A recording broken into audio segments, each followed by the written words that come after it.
Okay, so welcome everyone. Today's session is more about birds of Odisha.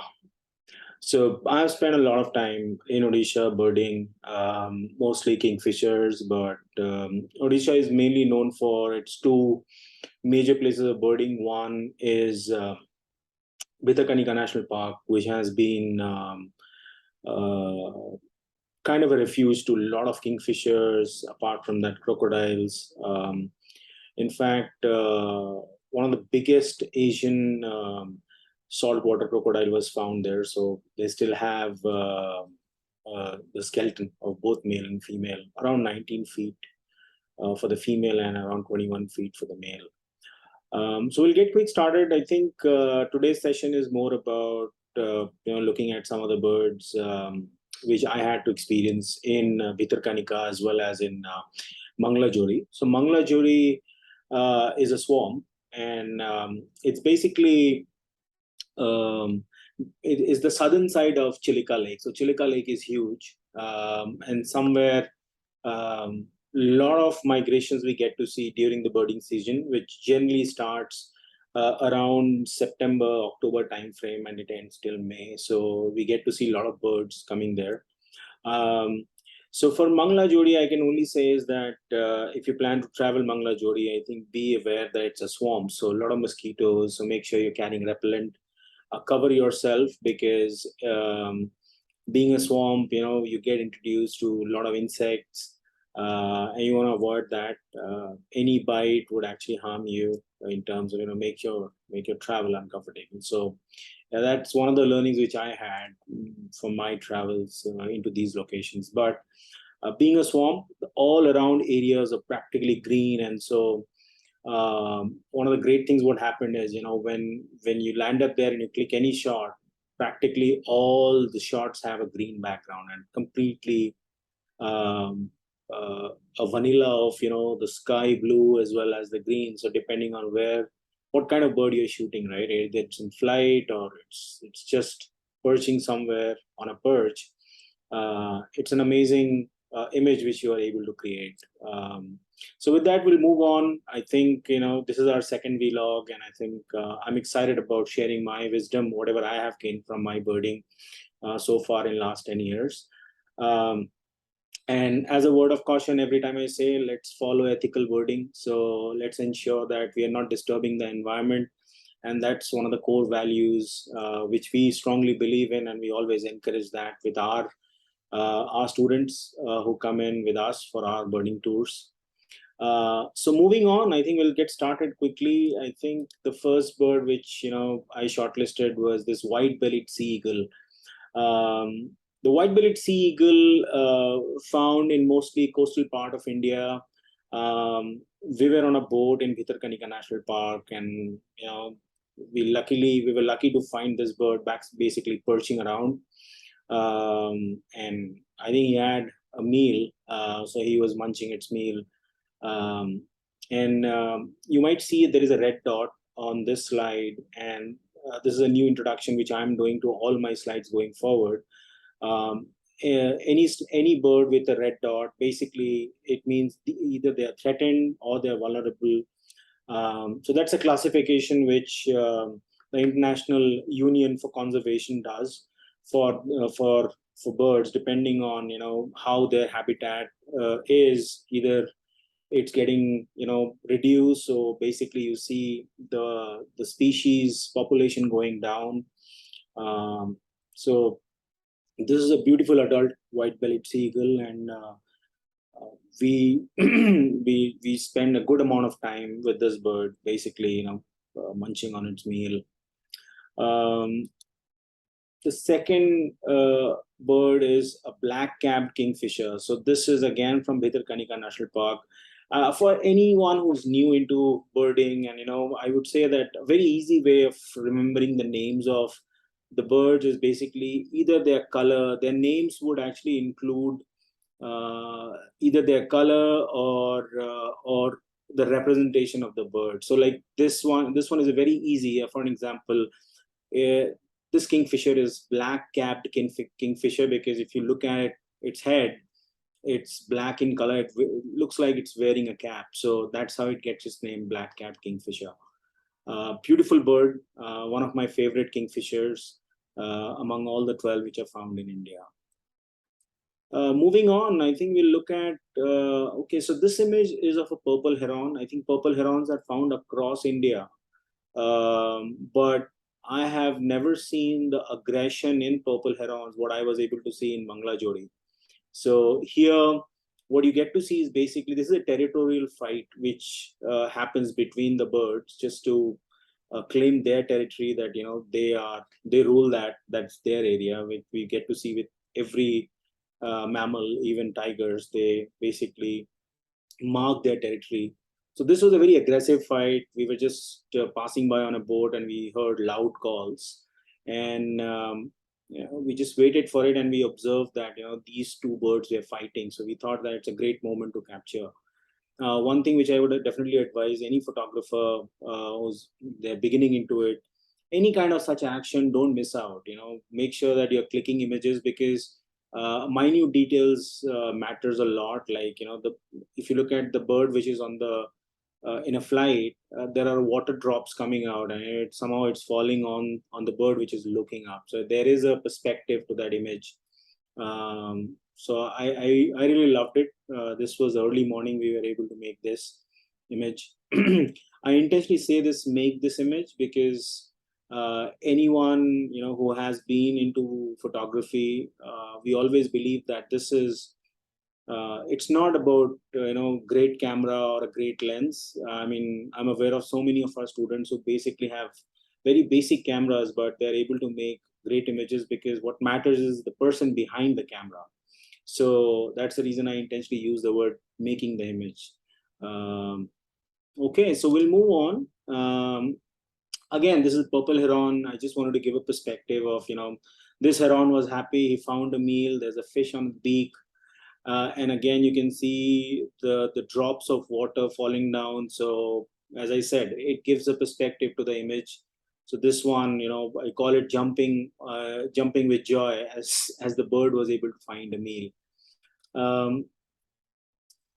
This one is peregrine falcon. I think people who don't know about this bird, I can say this is the fastest bird on planet, more than 300 plus miles speed when this bird chases, and practically within the bird family, they sit on top of the food chain. So practically not threatened by anything.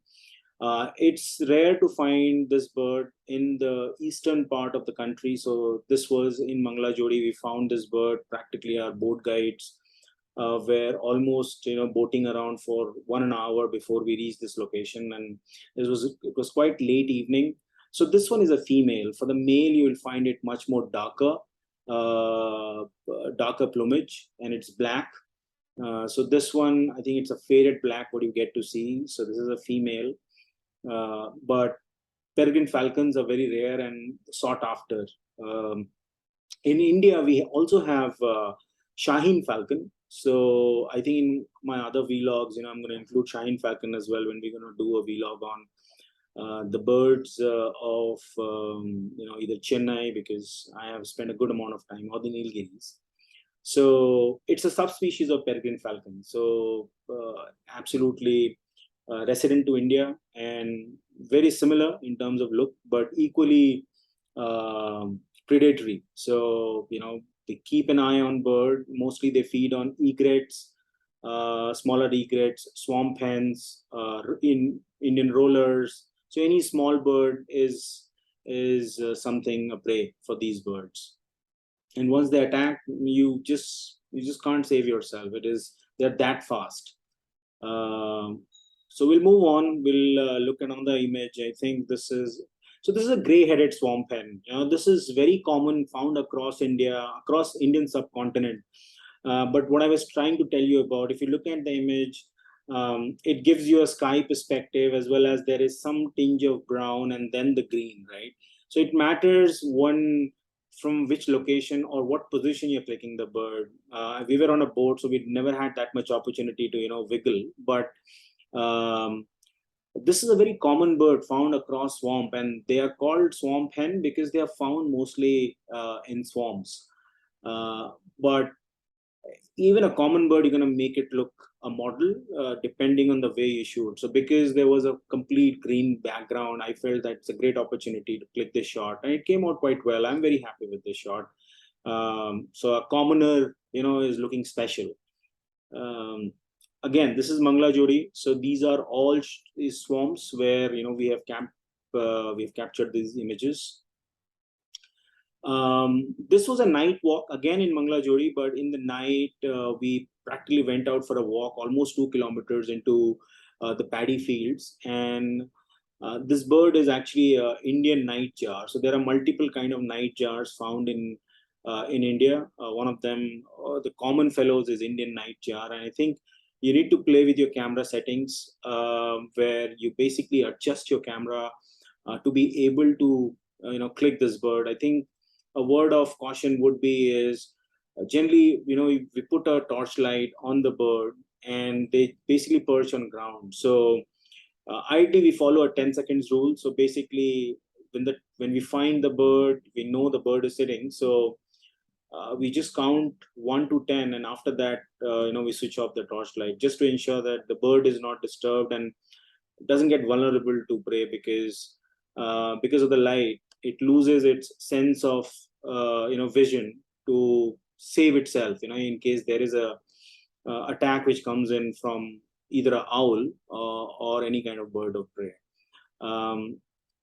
So this is the Indian nightjar. There are other nightjars found in India. Other common one is jungle nightjar. Again, very hard to find in the daytime. Mostly as soon as the evening starts, you get to hear calls, and that's how you track them. So this was a good experience walking through the forest and getting to see this bird.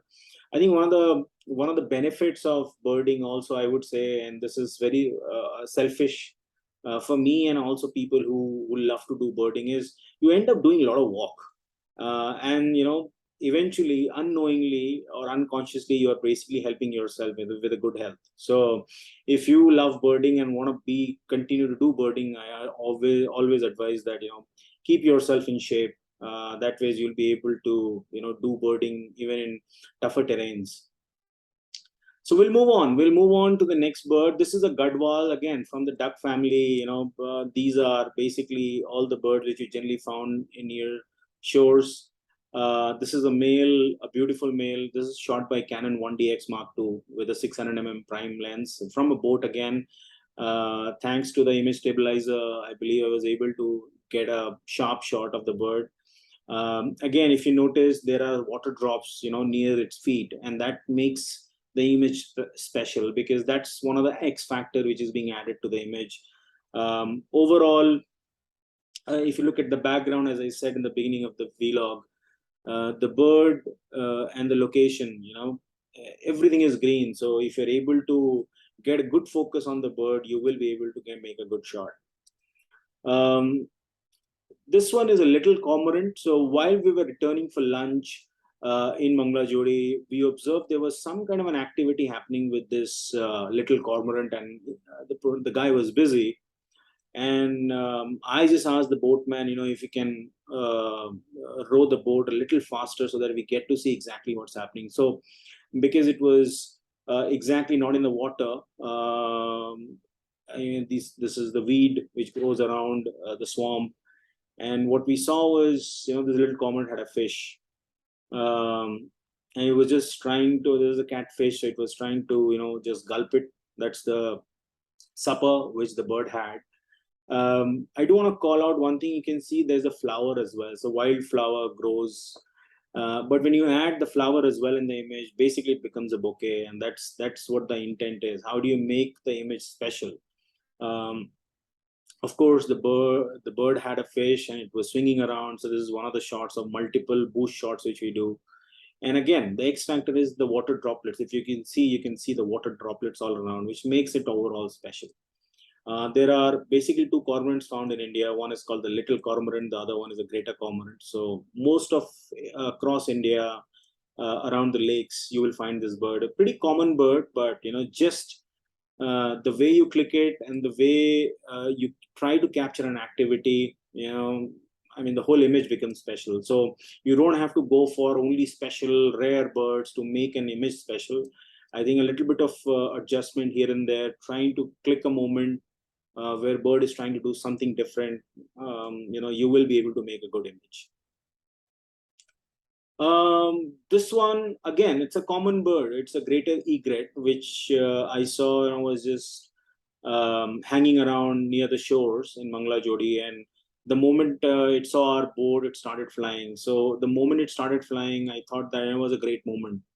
I knew that, the moment the bird starts flying, it will leave a trail of water because it was standing on the water. And as you can see, the water trails, that makes the image special.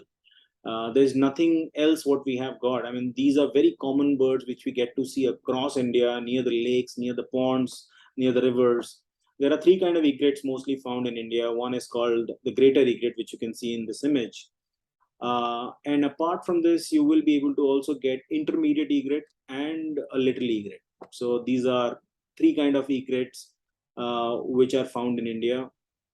And I hope you understand by now exactly why I'm stressing on the word try to get something special in the image. So this water trail actually makes it much more special. Moving on, I think this one was an early morning shot, again in Mangla Jodi, where this is a Brahmini kite. Pretty common for southern part of India. We get to see, I'm based out of Bangalore, so basically I get to see this bird practically from my balcony. But in Mangla Jodi, this is rare. They don't get to see in abundance. So this is a sought after bird in Mangla Jodi. So if someone gets to get a shot of a Brahmini kite, basically they'll go for it. So this one is a juvenile. As you can see, once it becomes a full adult, it only adopts a complete white and with a rufous wing color. It looks very beautiful. So this one is a juvenile. It was perching, and I think, again, look at the background. Mostly it's green. There's nothing. There's no disturbance as such. So just click the bird when you get to see it, and it'll come out very nice. But yeah, looking for a special image, special moment, or something extra which the bird is doing makes the image much more special. In this one, it's doing nothing. It was just perching, looking around. I thought that it was a close-up shot. So why don't, getting the opportunity, you just click it. This one is a citrine wagtail. There are a couple of species of wagtails found in India. There's a white-browed wagtail, which is kind of an urban bird found across in cities. Then there is forest wagtail. Then there is a yellow wagtail, and this one is a citrine wagtail. So again, these guys are not scared at all. They just roam around near you. So we just started birding, and this guy was sitting on the perch, and we thought that, I mean, so close to our cameras, let's just click it.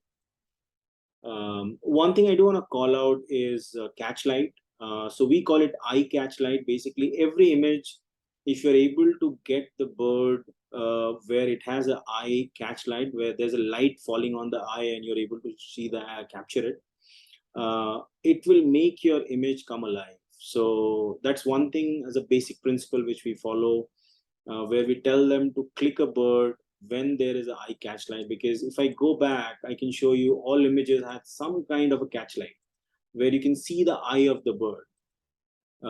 And that's the intent of, making a greater image. So I just show you some example exactly, what catch light is all about. Okay, so we're going to move on. This one, again, if you can see, the first thing comes out, there is a red dot. That means this bird is threatened. This is brown-winged kingfisher, and this is found in Bhitarkanika National Park. This one is the king of Bhitarkanika National Park. It's not scared of anyone. Quite big in size. I think in Bhitarkanika, depending on the ecology, we have found that the bird sizes, even the kingfisher sizes, are pretty huge, and you get almost 7 to 8 kind of kingfishers. In India, we have almost 12 varieties of kingfisher. Out of that, you easily get 7 to 8 species there. This one is a female, and I was lucky that I was visiting at a time when there was a courtship going on. So you get to see the vibrant behavior of the bird, and as you can see, you look at the beak. You don't want to be at the front of that beak. It's that sharp. Moving on, let's look at the other bird. I think this is black-headed ibis. Again, it's a threatened species. There are a lot of bird images which we get to see from Mangalajodi, where black-headed ibises are generally looking for snake, and they get into a duel where they'll end up fighting with the snake and finally gulping it. I have that image, but I thought that that's a different story altogether. But I think what I wanted to focus was the beauty of the image. I think the way it raised one of its leg and it was looking at, I felt that this is a complete different portrait of the bird, where the bird is trying to pose for me. Threatened category, found across India, but again, due to reduction in the habitat, we are losing this bird as well. So again, I want to call out a catch light. If you can see, there is a catch light in the eye. So be aware of that whenever you're clicking an image. I think your image will come out much more better. And also the background, again, in Mangalajodi, you don't have to worry about the background. The background is going to be completely green depending on what kind of angle you're going to do. We always recommend try to click a eye level shot where you're able to get a much better alignment in terms of the image. So this is a black-headed ibis. You might find in your nearby paddy fields as well.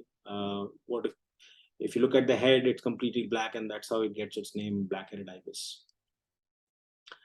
I think we were wrapping up our tour, and that's how we got to see this bird. It's a plaintive cuckoo. Again, it's a beautiful cuckoo, and obviously the reason you see there is in the background there is an orangish kind of thing, because there was a house. We were coming out and there was no way to actually get a different image, but I thought that at least get a shot of the bird while the bird is sitting and perching around. This is again Mangalajodi. So these are all species, mostly what we have been able to make in Mangalajodi, and couple of kingfishers what you got to what you got to see, that is Pitakanika. This is yellow bittern. Yellow bitterns are quite sought after. I mean, people who love bitterns. There are multiple species of bitterns which are found in India. I personally like black bitterns, mostly found in Bharatpur National Sanctuary, that is in Rajasthan, Bharatpur. But again, yellow bitterns are rare. Then we have cinnamon bittern, cinnamon in color, that's how it gets its name. And then black bittern. We just the moment we were about to start birding, we got to see this black bittern just hanging around, trying to look for a food. So as a birder, I always advise that if you see a bird, make sure your camera is ready and you click that. Not thinking that, let me go back, bring my camera and then I'm gonna shoot. It doesn't work that way. The bird won't wait for you. So that brings us practically to the end of our session today, and this was more about birding in Odisha. So these are birds of Odisha. I think I would definitely request you all that if you like our videos, please go ahead and subscribe. I will keep on continue to share more wisdom. And you can always join our tours on avianlust.com, where we list all our birding tours, which happens in India as well as abroad. So thank you for your time, and look forward to see you guys in the next video.